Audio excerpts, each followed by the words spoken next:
What's up, y'all? I noticed something about the media, and I think that there's a campaign to keep black men and women apart. Don't believe me? Look at some of the things that I've come up with.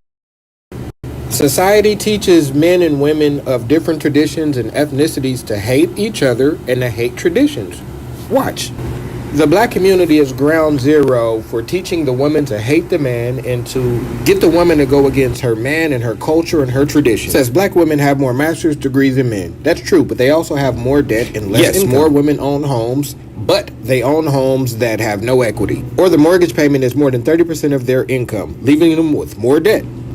This one shows that black women receive better deals, as if men can't negotiate. This lovely article talks about how black men are oppressing black women. I mean, come on.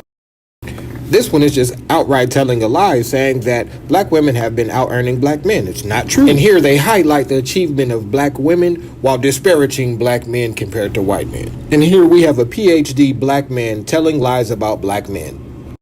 They have campaigns like this from Stanford asking why more black women should consider marrying white men. Essence will even tell you that, hey, are white men the answer?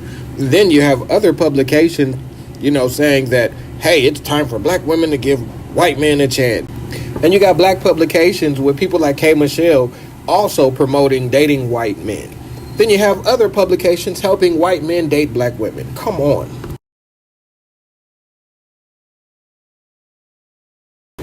People like Dr. Boyce Watkins will tell you that black women are outperforming black men in school. He doesn't tell them that education will actually hold them back and cause them to have a pay gap. He doesn't say that they're overrepresented in low-paying jobs, in hazardous jobs that hurt women. There was a report done by Congress, and it shows that when it comes to black men and women, that black women had a higher income-to-debt ratio than black men. Now, what does this mean in real life? Black women have a 0.76 debt ratio, which means that for every dollar they make, they only keep 25 cents. Black men is 0.53. For every dollar we earn, we only keep 47 cents. What does that mean in real life? That means that if a black woman that makes $100,000 gets in a relationship with a black man that makes $60,000, because of their disproportionate income to debt ratio, after debt, they take home the same amount. With the income to debt ratio that black women have and the income debt ratio men have, a man can earn $40,000 less and still have equal amount of cash on hand as a black woman. $60,000 to a black man equals $100,000 to a black woman. Okay, let's crunch the numbers. Society told black women that they're outpacing black men, that they're out-earning black men, they're doing better in business. Now let's look at the data. When it comes to all black businesses, there are 3.36 million altogether. Okay, so this research exposed something bigger than I knew. Now, when in regards to businesses, there are two types. There are sole proprietors, or business that don't have employees, or businesses that do. So we're going to break those down. All right, in 2019, black women had 2.6 million of the businesses. Even though society has told black women that they're outpacing black men, their businesses only yield an average of $24,000 annually. Black women wouldn't even date men that make that low amount of money. Now, let's get to the details. Out of these businesses, 2.6 million, 1.6 million has no employees. These are businesses that only serve individual black women. This only yields 9.2 billion. Now, when it looks at black women who have employees, black women only employ 500,000 people, and altogether their revenue is 24 billion, meaning that the average employee that works for a black woman on average will only make 17,000. Now, the issue here in general, black people have too many businesses that only serve individuals. So even with men, of non-employee businesses, that's 1.87 million. That's too many. Now, I will say that black men have 88,000 firms with a revenue of 117.1 billion. They pay out 32.5 billion to 860,000 employees, which means that black men businesses, when you work for black men, your average is 37,000, 20% more than black women. There is no comparison when you actually look at the stats, data, and statistics in comparison head on. Black men employ more black people.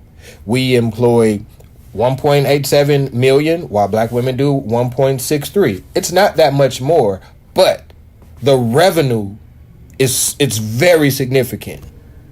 I mean, check this out. Black men only hire a little bit more than 20,000 more black people than black women, but black men make $171 billion compared to only $24 billion with black women. That is not in comparison.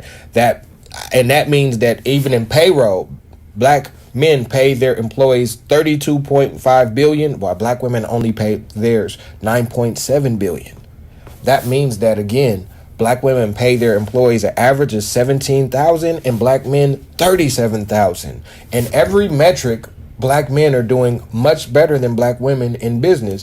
The media will lie about the success and progress of black men in order to alienate black men and women from each other. So I showed you all of the narratives. I showed you that there is universities that are actually campaigning for black women to date white men while telling bold-faced lies about the success of black men.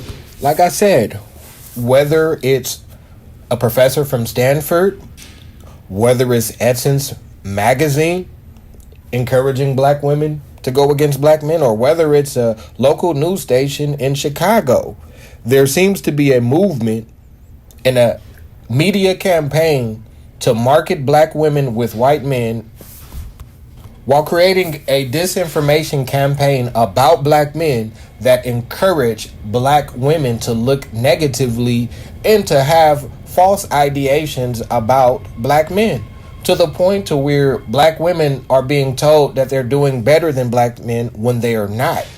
In fact, black women have been taught to not understand economy. In the age of information, people only read headlines and then go with their first emotional response. People do not actually read and comprehend and do comparison and contrast with information, which is why there are so many people that don't know that they're poor. There are so many people that if they did not have access to credit, that their lives would be significantly different, that they have reinvented what it means to be rich or poor. Wealth is a calculation that is based off of your annual income subtracted by your total expenses in debt. That ratio is called your income to debt ratio.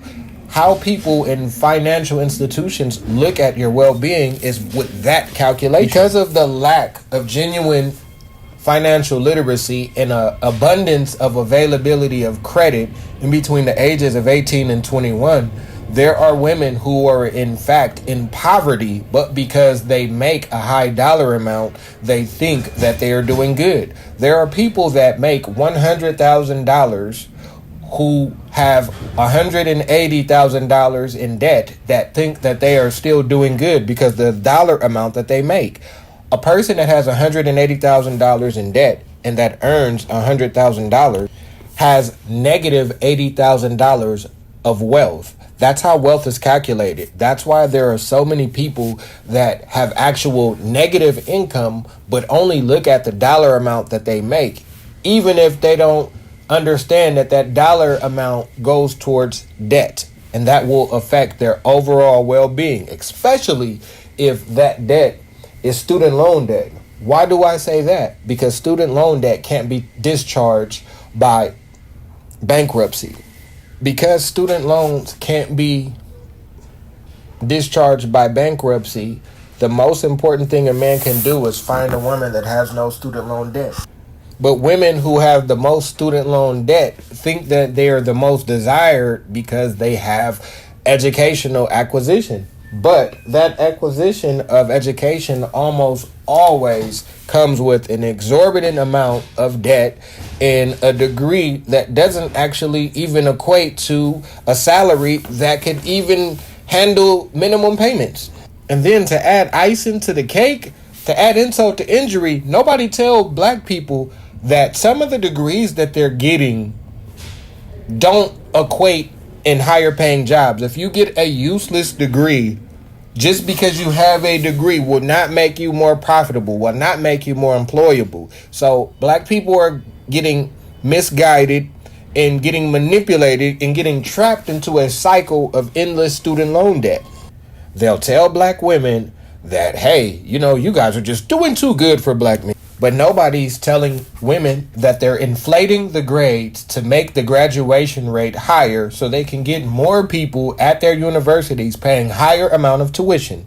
They don't tell these people that the grades that they're getting doesn't equate to functionality, meaning that there are people that are graduating with honors that have below average proficiency in higher education.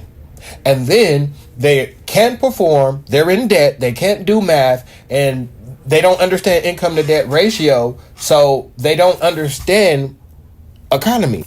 I mean, think about it. We have people with college degrees that don't understand the income to debt ratio. What does that mean? That means that there are people, women with PhDs that don't understand that because of the income to debt ratio, black women 7.6, black men 5.3. What does that equate to? That equates to a woman that makes $100,000 bringing home the same amount of money as a man who makes $60,000. But in the world of mass media, a woman that makes $100,000 in her mind, she thinks that she's doing better than a man that makes $60,000. But no, she is not, according to the income to debt ratio.